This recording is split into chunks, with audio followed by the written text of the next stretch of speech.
Welcome in the third ever Pistons post-game playoff show on Woodward Sports. Not the result we were all looking for. I'm joined by my man Flannel Sam, and of course my name is Anson Wells.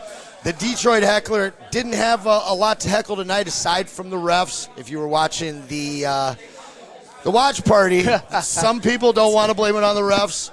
Some people want to blame it on the team. Listen, I get that. You got to be better. You've got to put the ball in the hoop. You got to hit threes.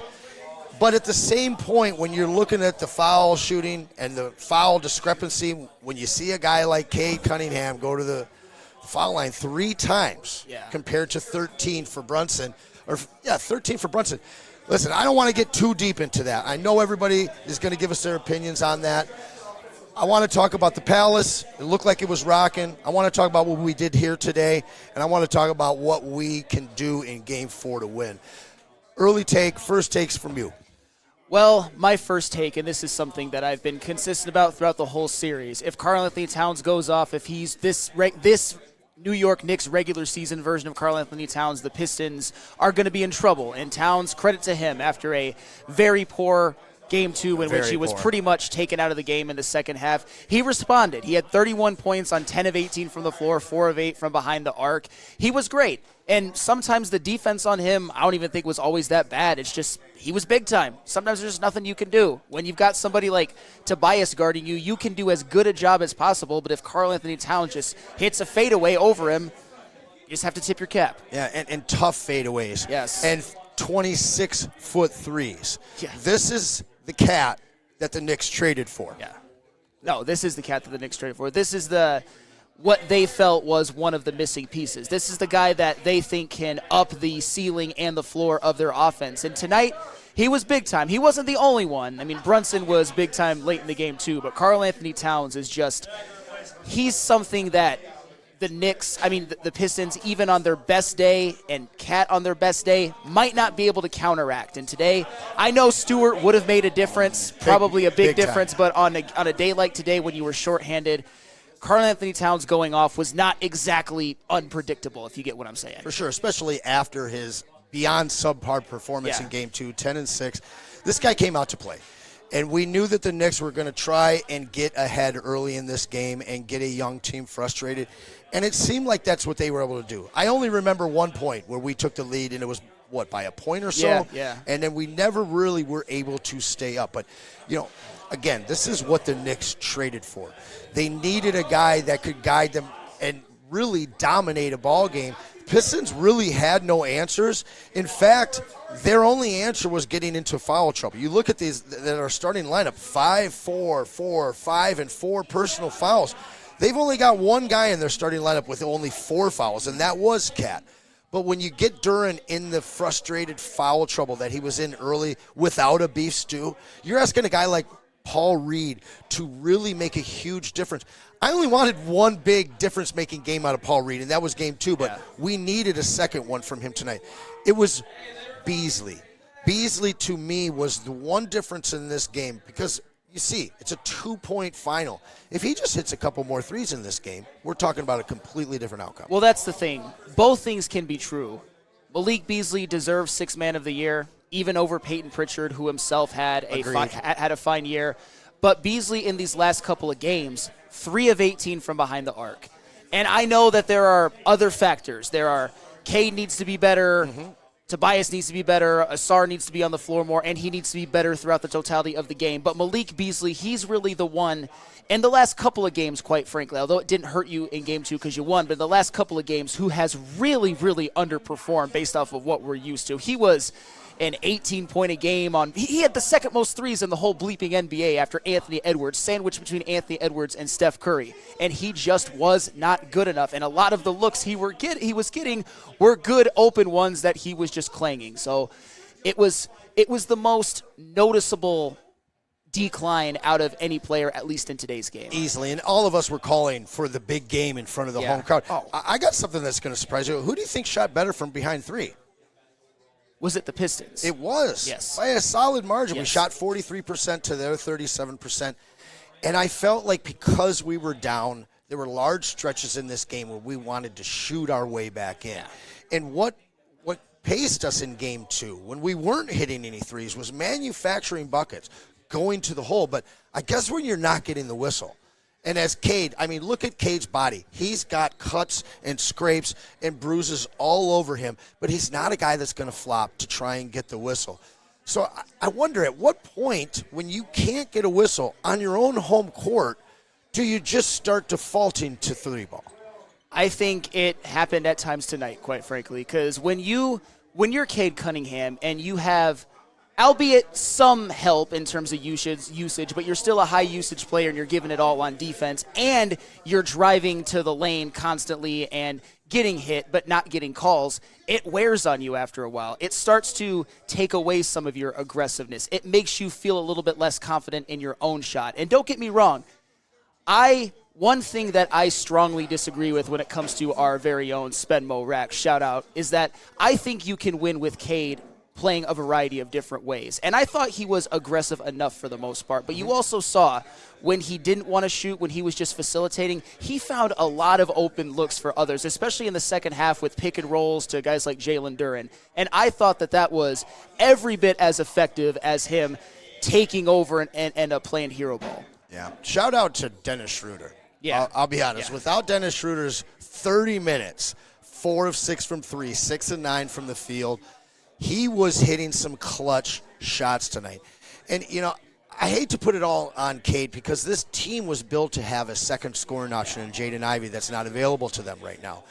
But I felt like the sum of this team, all the different parts that came in together, I thought that they really played a game to be able to win this one. I am not a guy that's going to blame stuff on the refs, but I was shocked at the way this game was called because they've let them be physical all series. And there was one point when I first joined you guys, and I was like, that's the first ticky-tack call we've gotten. But I looked, and no, it wasn't even ticky-tack. Cade was hooked. It was very clear that was a foul. And we saw a very physical game where contested shots at the hoop with physicality weren't really called either way. But then there was so many questionable, like, how is that a foul? If you're letting so many things go that you are right now, why are you calling that one? And again, that is the type of basketball that's always going to favor the Knicks. Always. Yeah, and this is another one where it's both things can be true. Cade did not play his best game. He needs to be better.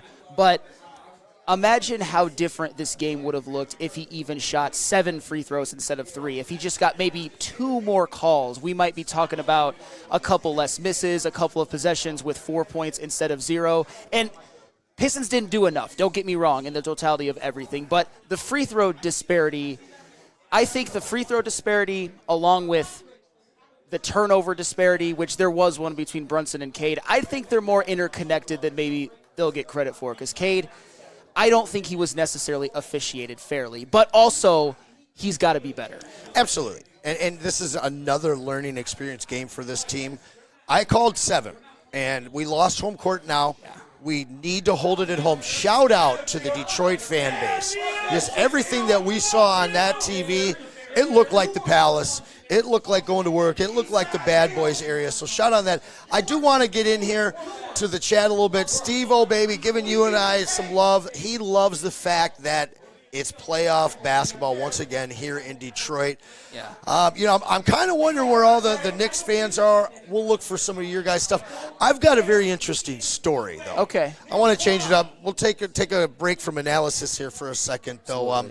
So, people at home, you guys know that the Woodward studio shares space with an awesome little coffee shop called Woodward Roast. Okay. Today, right after the Armani and Edwards show, 3 Knicks came in. And they ran in, all hurried. And they said, hey, can you get us out of here in 11 minutes? Our bus is leaving for the game. We got to go. Those 3 Knicks were Landry Shamet, Josh Hart, and Cam Payne. Oh. Okay? And so, of course, we love our people over at Birmingham Roast. It's amazing. Great food, great coffee, great service, great people. Well, would you know what they didn't tip? Really? They got in and out of there in under 11 minutes, didn't miss their bus, came down here, and that New York money apparently doesn't work in Detroit. So shout out Landry Shamet, shout out Josh Hart, and shout out Campaign for being some cheap-ass weak Knicks. Appreciate you guys. That is a great story, actually. And by the way, to those three, credit to your team. Knicks deserve to, and their fans deserve to celebrate, but they didn't win because of Landry Shamet, Campaign, and Josh Hart. I'll just say that. No, they certainly... Respect to Josh Hart as a player, because I would take him on the Pistons, but he hasn't been his best for the Knicks this series. But tonight, it hasn't cost him. 6, 11, and 9. And he's not a scorer. He's an intangibles guy. And you're right. He's been mostly gone this series. But tonight he did the dirty work. That's fair. But a lot of us called for that role player out of nowhere for the Knicks. It wasn't Mitchell Robinson. He had 2 and 4. It wasn't Campaign. He had 4, and that's it. Miles McBride had 3. It was Jalen Brunson with 30. It was Cat with 31. It was OG with 22.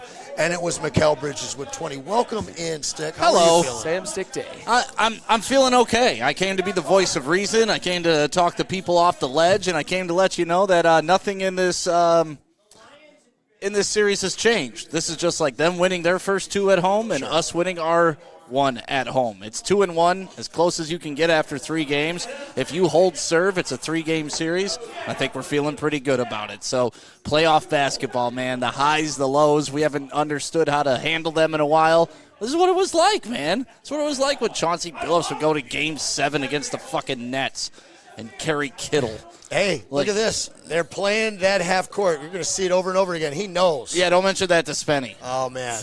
He did not want to hear about that call is going to be all. It's a horrible call. I mean, in a big spot, too. 5 seconds left on the clock is a lot different than 0.5 seconds left on the clock. Yeah. So you could do a little bit more. But can we also mention that inbound pass by Jalen Duren was probably the most horrible thing I've ever seen. Yeah, he had 2 fumbles there at the end. You blow the tip, and you can't even inbound the ball. Like, granted, it was a long shot, but give yourself a chance. Because Cade was making it.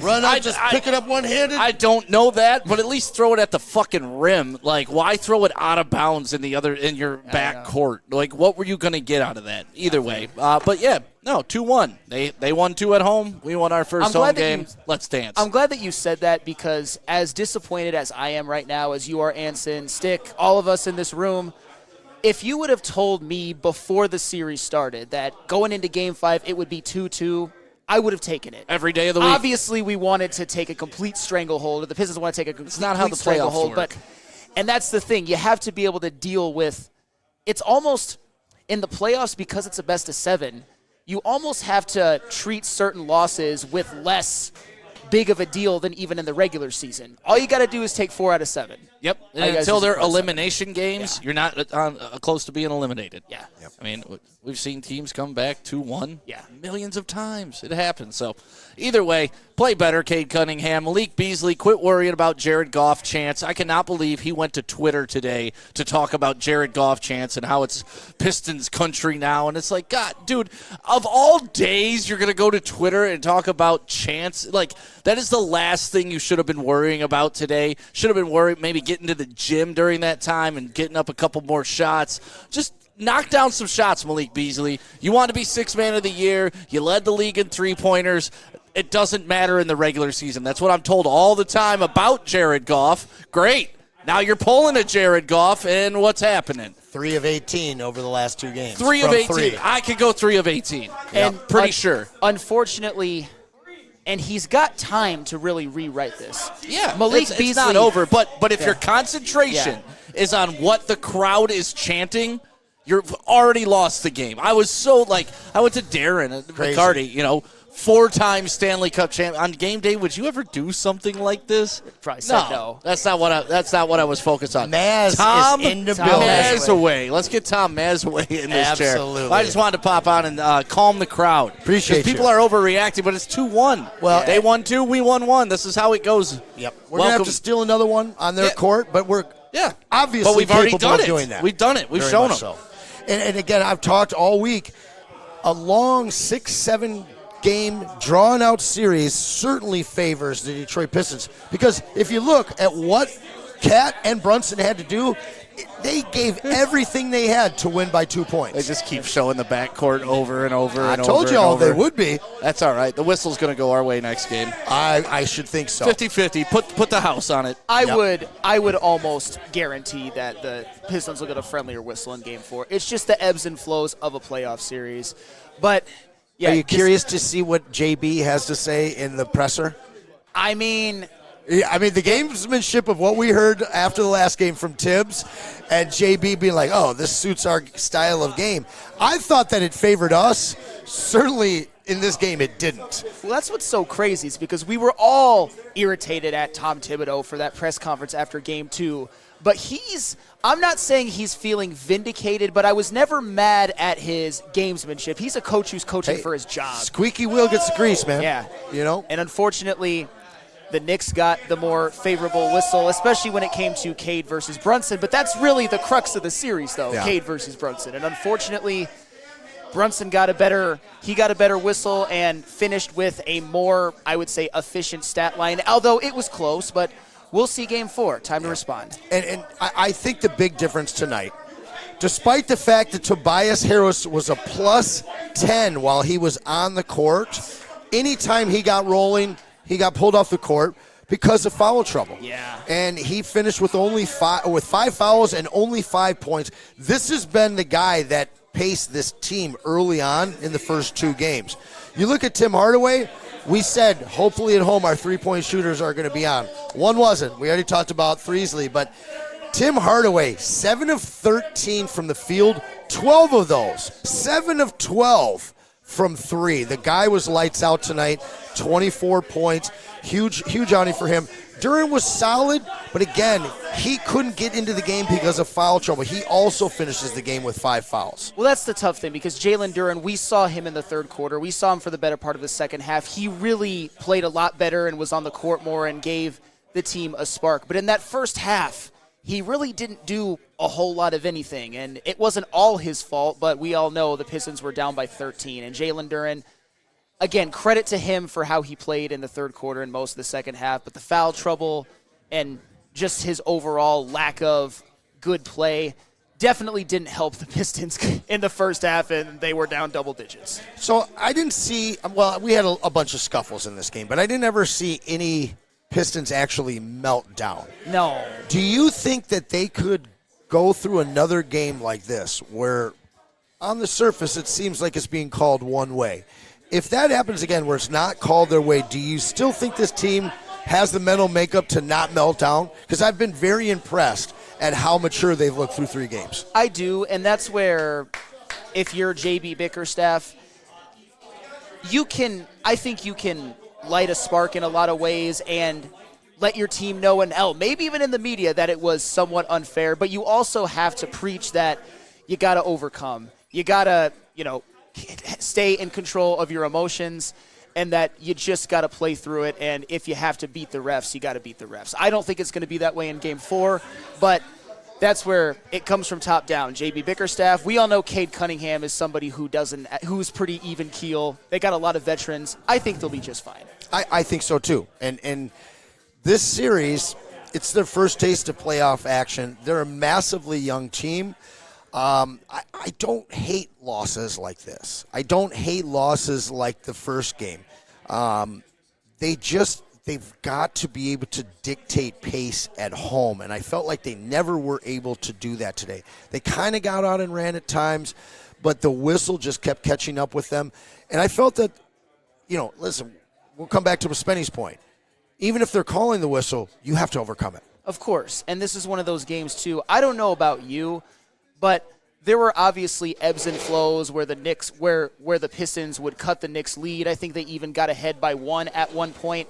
But it never really felt to me like the Pistons ever took any semblance of control. It seemed like every time they would make a run, you blinked and the Knicks would get a stop, they'd hit a big 3, and all of a sudden they're up by 9 again. And then the Pistons are trying to go uphill and trying to come back.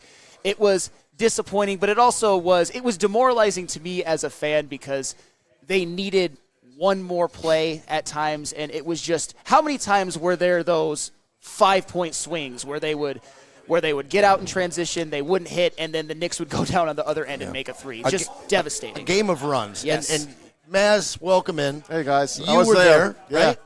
Best crowd. Listen, I've been to 1 million games. Best crowd I could remember.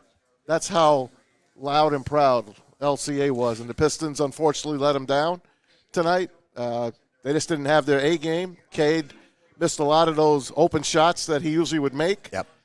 Tobias Harris didn't have a good game. And it's a shame. They had the Knicks right where they want them. I really thought they had the Knicks. I think the Knicks gave them their best shot, and the Pistons kept hanging in there. And I kept telling the guys I was sitting with, I'm like, I think the Pistons are going to get this at the end this time. I think they're going to get it at the end. But you know what? When you miss only one free throw on the line, that's what the Knicks did until Jalen Brunson threw away that last one on purpose. They missed one free throw. They hit everything they had to hit. And say what you want, but the cat showed up. Absolutely. He showed up. He did. And, this seemed like their best shot. And on paper, to be honest with you, you got 4 guys scoring 20 or more points. Yep. And they were hitting shots. They were hitting tough shots. And from, again, on the surface, it seems like they benefited from the whistle. That has to inspire some confidence in these young Pistons, right? No doubt. The Pistons are the better team. They are. I believe that, They're too. the better team. The Knicks are 7 deep. The Pistons are 10, 11 deep. Yep. Even Paul got in there. Paul Reed gets in there. That fight in the first quarter, that was really – They should have let him go. That was fabulous. Pistons should have let him go. That was fabulous. Get rid of both Mitchell of them. Robinson and him, and then Cat got in on that. Then they missed their technical free throws. There's so many things you could look at Miscues. that they left so much on the court How about tonight. the tip from Duren at the end of the game? Yep. I don't know whether he hit it too hard. It was a little bit of both. He hit it too hard, and the two guys that they know it's coming, they didn't react quick enough. So and then the last pass when the referee kind of gave him a gift. Absolutely. Put 0.5 back. Yeah. That game should be over. what did it look like in person? Did it look in real time like a backcourt violation? Yes, it did. Okay. Totally. We thought so, too. Totally. We thought so, too. But you know what? When they did get the ball back and, Brunson missed that free throw on purpose, the game should be over because, when it hits the rim, it's ball game. I don't know. We couldn't hear it. I know you got. Can you explain what happened exactly? Well, Brunson hits the first one, and I said to the people next to me, I'm like, he's going to miss this on purpose. Yeah, 100%. But when he missed it so bad, no one tagged it, no one touched it. So, in reality, nothing comes off the clock. So the Pistons get it with that's 0.5 what to go. happened. Exactly. Very but then a terrible pass. I mean, let Cade throw the ball in. Let Cade throw the ball in. He didn't have a good night. But with 0.5, don't you want him taking that final shot? No. No? I'd have Tobias take it in. I would have had Hardaway take it. Hardaway had a terrific first half. 7 of 12 from 3. I know. And they just didn't hit their shots, man. They 32% in the first half. 32%, and they're still in the game. I'm like, they got to win this freaking game. Well, and we've talked a bunch of times. This is a series that should favor the Pistons if they can push it to 6 or 7 games because you said it. This looked like the Knicks' best shot. Yeah. The minutes are big, 39, 39, 41, 41, 43. Looks just like the first 2 games. They're not getting bench production. Nope, but they get Friday and they get Saturday off. They get 2 days to chill out at the Daxton. Matter of fact, did you guys talk about them showing up at Birmingham Roast today? Yeah, absolutely. So do you know where they're staying? I think the Daxton. The Townsend? Daxton or the Townsend? The Daxton or the Townsend, just so you all at home know. Yep. If you want to stand outside windows folks. And yell Detroit basketball, you've got a few more days to do that. We did that in 2004. I don't know if you guys were able to hear the crowd every time Brunson had the ball. Do you know what the crowd was saying? What were they saying? Every single time, in unison, F you Brunson. F you Brunson, except the full word. Every single time. I mean, I never heard a crowd that unbelievable. He's not getting any more love next game after the amount of times he went to the free throw line. They booed him every time. But you know what? He kind of thrives on that. He didn't have his best game tonight. He certainly does. And he struggled in the first half. You're right. This was a group effort by their front 4. I always say that Josh Hart's just mad because he can't break into the 4-man rotation of the Knicks. But that's all they needed tonight. Bridges was great. OG was great. Cat was hitting those shots that we saw him hit in the first game. He's going to have to do a lot of that, though. And I feel like Brunson is going to have the big second halves. And it just looks like he's taking so much energy and so much effort to be able to get where he's at. Can he do that for 7 games? I think he could. It's only the first round. We got to give him credit. This is a team that went to the Eastern Finals last year. They did run out of gas. Sure. They got a lot. They got a lot in the tank still. And Thibodeau obviously got on them because they didn't fall behind tonight. The Pistons had 1 lead. Yeah. 2 points, and then it went up to 4 points, and then that was it. Just a couple moments. That's it. Hey, we'll get him next time. We'll get him on Sunday, 1 o'clock, guys. I was going to say, Tom Thibodeau, he's coaching for his job, and I thought he had a nice bounce back as well. And of course, as everybody knows, I'm probably the resident Karl Anthony Towns defender at this network, and I'm obviously not going to victory lap because it's fuck Cat this series, but he's capable of doing what he did tonight on any given night. And if he keeps doing this, the Knicks are going to win this series. They might win it in 5 if he has a couple more games like this, but he won't. He will not. Well, when Isaiah Stewart's back, he will not. The X factor, yes, right there. And shout out Isaiah Stewart, looking great in the suit. Absolutely. I'm an old school guy. I hate seeing the sweatpants in a playoff game on the sideline. Beef stew looked great, but you could tell when it got chippy, they kept going back and putting the camera on him, and he was chomping at the bit. That man cannot wait to get back into this series, and I think everybody in Detroit is just as excited to see him go back up against Cat. By the way, Chargers just picked the running back from North Carolina. Amon-Ra Hampton. Yep. Marion Hampton's. A lot of defensive guys have come off the board in the last 5 picks. So, and our guy, Derek Harmon, just went at 21. Just went to Pittsburgh. Yep. Steelers. We were supposed to trade Hendon Hooker for that pick. We were. You had it all set up. I did. They weren't listening. And Dallas went for an O-lineman instead of like a wide receiver. I was surprised. Yeah, Tyler Booker. That was interesting. Yeah. But you know what? They're a team that very recently, like the prime Dak and Zeke years, they were built off their offensive line. They were like Zach Martin. They got Larry Allen. They got Larry Allen back. I mean, that's a little aggressive, but that's what they're going for. Yep. They had a Larry Allen and Zach Martin for a while, but he's out of his prime. One of the best guards who ever lived. He'll be in the Hall of Fame soon. 100%. So much for Jerry Jones loving the Sanders boys. But back to the Pistons here. Paul Reed again came through with 16 minutes, the most he's played in a game. But that's out of necessity. Yeah. It's not out of decision-making. He did have a solid game, 4 points, 8 boards, a block, only 1 turnover. He had a few last game, 1 for 1. But listen, this team is just so much better with Beef Stew in the middle. Absolutely. Isaiah Stewart was one of the most valuable bench players on a per-minute basis in the whole NBA this year. And obviously the Pistons were able to get one in Game 2 without him, which was huge, by the way, on the road. But this is a game where you could have used Beef Stew as somebody who could even bother Cat a little bit more. Because, like I said, the defense on Cat wasn't terrible, but you want all of your horses. And Beef Stew is one of the best pound-for-pound, minute-for-minute defensive players in the NBA. He would have a case for being on maybe All-NBA second team if he qualified minutes-wise. Yeah, and just the physical wear and tear of having that guy draped over you for 22 to 28 minutes a game. Again, I believe that this game is going to be won on the Knicks' home floor in MSG in Game 7. That's what I've been calling. And the thing is they've got to beat this team up. They escaped with a win tonight, but they took a beating, and it took everything that their 4-man rotation had to come out with this W. They did. They played a good game, the Knicks. They really did. They suffocated the Pistons a lot. And like I said, they're not letting Cade beat them. They took Cade out. True. They beat the daylights out of Cade. He really didn't have much in the second half open.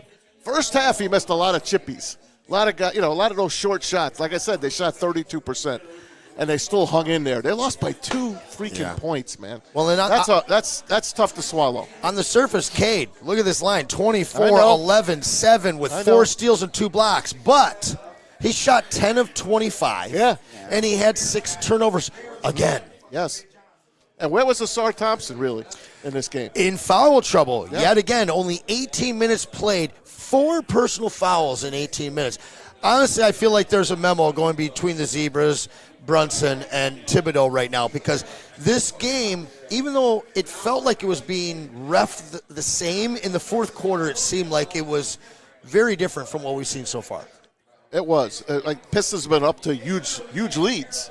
And what did I say on the show? I'm like, the Knicks are not going to let them get the lead anymore. I also said Tim Hardaway and Malik Beasley was going to be the winning combination. And you know what? I was half right in the first half. I don't know what happened to Beasley again. Has he lost his mojo?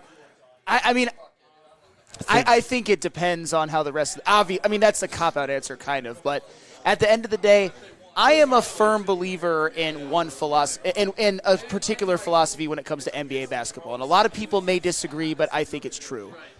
I think sometimes there's an element of just bad shooting luck.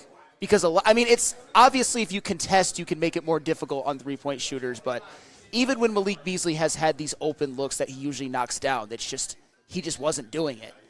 And I don't think anything looks super wrong with his stroke or anything. It's just some days it's not your day. The problem is that it's the second game in a row. It's 3 for 18 in a 2-game sample size, and he would even tell you that it's unacceptable. And, oh, by the way, Malik Beasley, with all due respect, I love what he brought to the team. I love that we had a 6-man of the year type player on a $6 million contract. He has playoff allegations to answer for. And so far, even though his game one he shot the ball well, I don't think he's answered them. He has not played to the capability that we know he can be. I'll tell you who is. It's Dennis Schroeder. Oh, he's Dennis beyond. Schroeder is en fuego. Yeah. How many did he miss tonight? Did he miss 2 shots? He was fantastic tonight. 30 minutes, 6 of 9, 4 of 6 from the field, 2 free throws, 18 points, 5 and 2. I'd play him more. Yeah. I would play him more. And they did tonight. Yeah. 30 minutes, that's and my boy Jalen Duren, he put in a good effort tonight. Yeah, but he, again, 5 fouls. Every time he started to cook,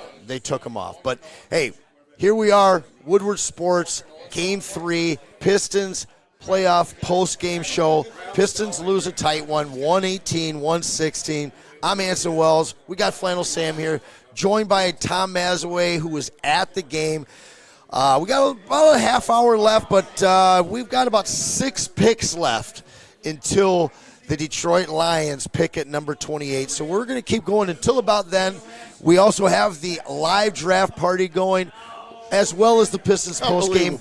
We are at Buddy's downtown, right across from all of these stadiums. It's been an amazing day. It's kind of been a record-setting day here for Woodward and what we've done today. Took me 15 minutes to walk here from Little Caesars. Fantastic. Amongst the crowds, and the queue line, of course, got in the way a couple of times. Yeah, it would have taken you longer if you were at the Palace. I know, definitely. But I cannot get over how good that home court was tonight. Little Caesars, my hat is off to you. You brought it. And I tell you, the Knicks are going to go home tonight. They're going to go to the hotel in Birmingham, and they're going to say, wow, that place was lit. That's as good as a home court as you're going to hear. That's how good it was, guys. I wish everyone could go to the game on Sunday and listen to it. I hope they bring it again on Sunday. Sunday's a 1 o'clock game. I'm not sure how the vibe will be. Tigers are across the street. True. You got the Addams Family musical at the Fox Theater. Oh, yeah. It's gonna be fun. But a night game, that was great. The inaugural game, they come up a little short, 118-116. Man, did they hang in there? They hung in there, and I have confidence that they could win on Sunday. Yeah, when you compare, and again, I haven't been to any games in the playoffs at LCA. We've got 3 There's sets. only been one. Oh, it's just this. This is it. Okay. Well, we did leave the Palace later. There's been 2 others. Yeah, I was going to say, this is the 3rd series there. We've never won a game there. But what I saw on TV when I was watching those games, no one was into it. It was not sold out. There is an absolutely different feeling about this Detroit Pistons team, and you could see it on TV, but now we're hearing it from a guy that was there. So we need you guys to make sure that you all show up on Sunday because, again, 2-2, we can head back to New York. Yeah, they have no choice. It's a must-win. If the Pistons don't get it done on Sunday, they lose in 5. And I'm not trying to be doomsday. Right. It just is the way that it is. But Maz, I know. Well, actually, he's probably locked in on the Packers pick right now. But I'm right here with you. But I know you said that the Knicks are probably going back to their hotel and being like, "Man, that atmosphere was lit." But how good they must feel, though, that they got the win. Oh, yeah. You know, they're probably feeling pretty great about themselves right now. And Oh, I yeah. bet that they were down in the dumps after Game 2. They gave away home court advantage, and they snatched it right back. I try to give credit where credit is due, and the Knicks, tip my cap. It's still F them and go Pistons Game 4, obviously. That reporter from CBS, the one that called Little Caesars Arena real cute, she was there tonight. I want to hear her tomorrow because I know the Knicks got their home court back, and they should. They're the number 3 seed. Yep. But I want to hear her talk about the Pistons fans because they brought it tonight. They brought it from 4 o'clock outside at the Chevy Plaza, and they took it all the way to the end. No one left. If they left their seats, they were out in the lobby watching the TVs. The lobby was packed, and they were down 6 with like 30 seconds left. Yeah. So a lot of the crowd got up, they start walking, and then they stop dead short, stop. I don't blame After a them. 3-point shot, they get right back into the game. They just couldn't get over the hill. They couldn't get over the hill. All right. We're talking over and back. We're going to do it. All right. Yeah. What's the chat say about over and back? Who? Pistons Jack? No. What's the chat say? Oh, the chat. What's the chat say about was it like I Yeah. thought? What do you guys think? Was that an egregious call, the over and back? Because to me, in real time, it looked bad, and it looked just as bad when they slowed it down. I get if you miss that call, you let that go at MSG. But you're here in Detroit. You've got a large discrepancy in fouls and free throws at this point. You've watched a scrappy young team that you've blown the whistle against at home all night long. I just don't understand how you don't make that call. Matthew Golden's staying in Green Bay. He's there right now, and he's staying in Green Bay. He ain't leaving. Texas wide receiver, go to the Packers. But, yeah, they should have called that one. That should have been a home cooking call. It should have been, but it's not. And you know what? It shouldn't come down to that play anyway. It should not come down to that play anyway. And that's the double-edged sword because it would have given the Pistons an actual chance to tie the game, win the game. But you're right.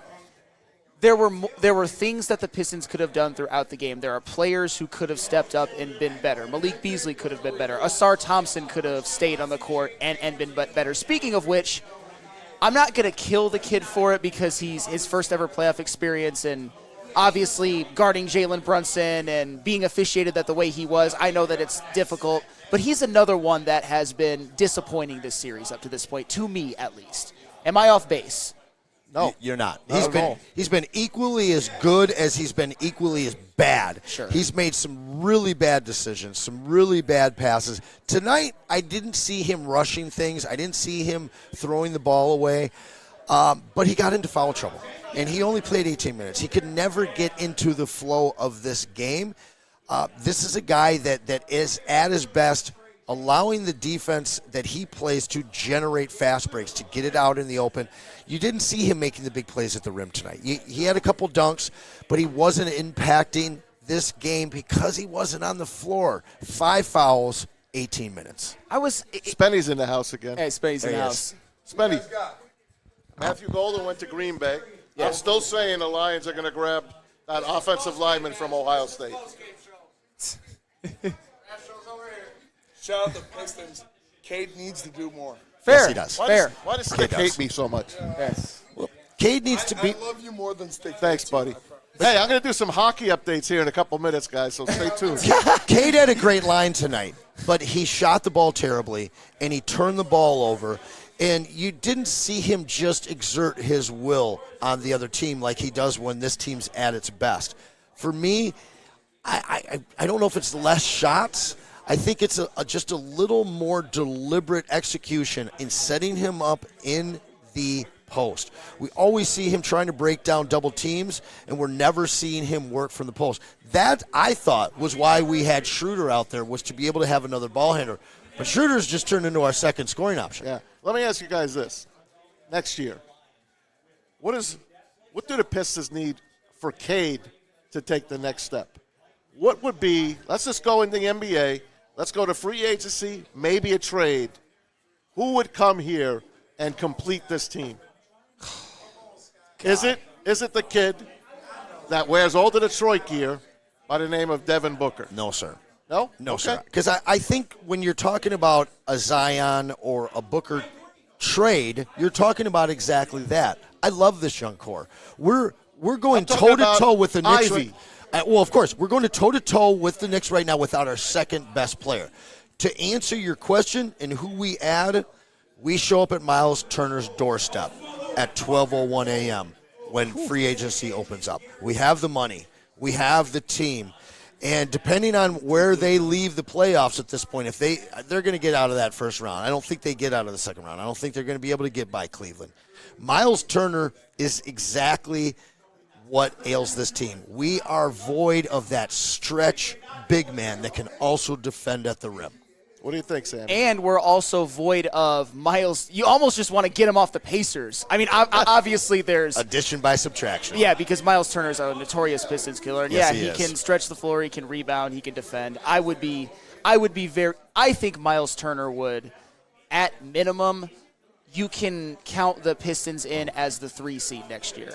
At worst. All right, chat, there's a question in here right now, and it's asking over and back, and I'm pretty sure half of you are from New York because that was an over and back, but we've got that poll up right now. Give us an answer. Nick says it was. Maz says it was. I says it was. I saw it in real time. Yeah. It was. Absolutely.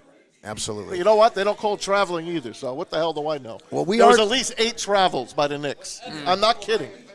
8 travels. Yeah, so we got 4 more picks before the Lions pick. So we're going to stick Johnson's here with still on the Pistons. board, by the way. We're going to stick here with Pistons, and then we're going to move over and ask you all to join up over at the Lions draft party. We're going to cut it here in just a couple more picks so you can get on board with all of us as the Lions pick live. But we got a few more things to shake out here. Let's talk about Game 4 on Sunday. I want to know how you guys feel about it. Who's the player that you need to see have a big game, and what's your prediction? Pain. Like I said tonight, I think the Pistons have to come out like they did in New York and get a lead. Like I said, they had 1 lead tonight. It was 2 points, then they made it 4 points. Knicks called a timeout. Before you know it, Pistons were down 10. And they just could not get over the hump. Every time I looked, they were down 6. A wild game of runs. Have you seen a game of so many 0 to whatever runs? A ton of runs. There goes my guy, Donovan Jackson. I thought was going to go to the Lions. Instead, he goes to the Vikings. Oft injured Donovan Jackson. That's fine. Will Johnson's still out there, by the way. Oh. So what about you, Sam? Who's the guy that needs to have the big game? And I know we're all going to say Cade, but give me somebody else and give me your prediction for what you think will happen on Sunday. Well, my prediction is, and this is obviously early, I'll probably talk about it more on tomorrow's show, but I think it's a double-digit Pistons win. I think they come out with a level of urgency of a team that it's basically do or die. And I'm not saying that the Knicks will relax, but they did what they needed to do. They took a game at LCA. The Pistons need this game more. I think they're going to play it. They want it more. And I think Cade Cunningham, and I know it's a bit of a cop-out. I'll give another player too, but I think Cade Cunningham has his best game in his playoff career in Game 4. I'm talking, you know what? I'll just say it: a 35-point, 10-assist double-double, and a guy who I expect to really show up and to play better, at least offensively. 15 at least from Tobias Harris. Yeah, Tobias has to show up. Yes. All right, so what was bothering Unk tonight? The foul trouble. Foul trouble. He could never get into a rhythm tonight. He was coming off, and he was honestly more engaged with the refs than he had floor time, it seemed like. I know he played 32 minutes, but he could never get into his flow. So I believe that the Pistons can win this series still. I know both of you guys do too. Assuming we hold serve in Game 4 here in LCA on Sunday. Yes, that like assumed. Sam said, if they lose Sunday, it's curtains. Yeah, so that assumed. What game do you see these Pistons taking on the road to win this series? If they win Sunday, I think they could win the following game, to be honest with you. I didn't feel this way at the beginning of the series, but I think it's 4, 6, and 7. Yeah? I know Game 7 on the road, a lot of young guys. So, the veterans obviously have playoff experience, but like the Cades and the Durans and the Asar Thompsons and the Ron Hollands don't. The 11 deep rotation. That's a good point, though, because the Knicks, they don't have a bench. And credit to them. They're up 2-1, and obviously in Game 1 you got Campaign, you got Mitchell Robinson, but the Knicks are just not that deep. Guys like Precious Achiuwa aren't even in the rotation anymore. So give me Game 4, give me 6, and give me 7. I'll take Game it. 7, you know what? this is way, way down the road. But if it gets to a Game 7, Jalen Brunson shoots 8 for 24. I love that.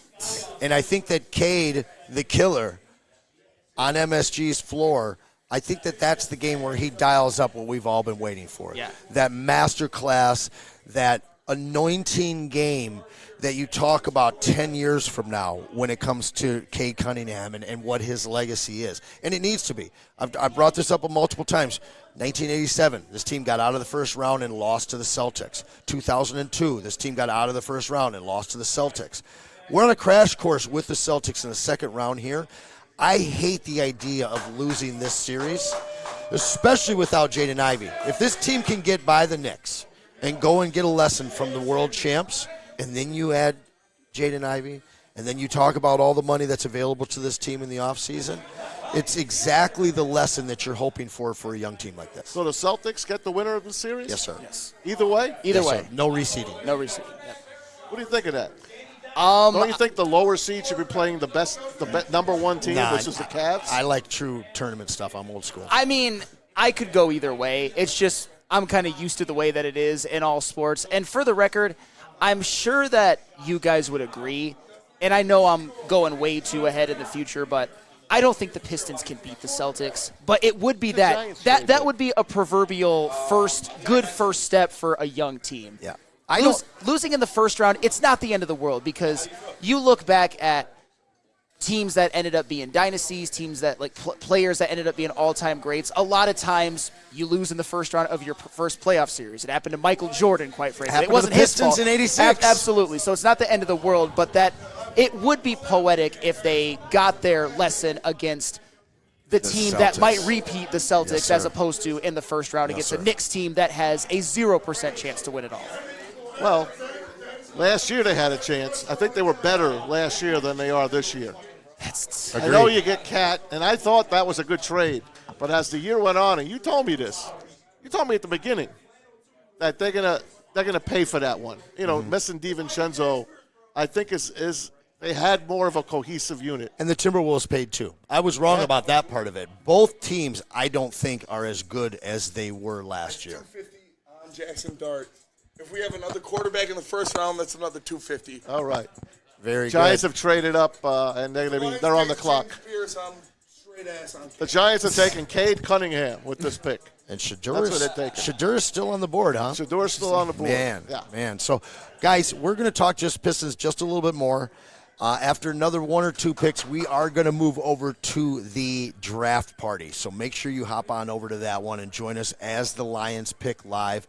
For me, I love the idea of the Pistons being able to outlast this team in 7 games. If they can hold serve at home in Game 4 and 6, yes, the Knicks have a lot of experience. But these Pistons are deeper, they're younger, they're more athletic, and I think that could be the thing that catches up with the Knicks in a Game 7. All things equal, an equal whistle, Pistons can take this series in 7 for sure. Game 4 is the most important right now. Well, of course. On the assumption that they're able to hold serve at home, I think that a Game 7 is more likely for them to win than a Game 5. I know you like that to be able to win 2 in a row.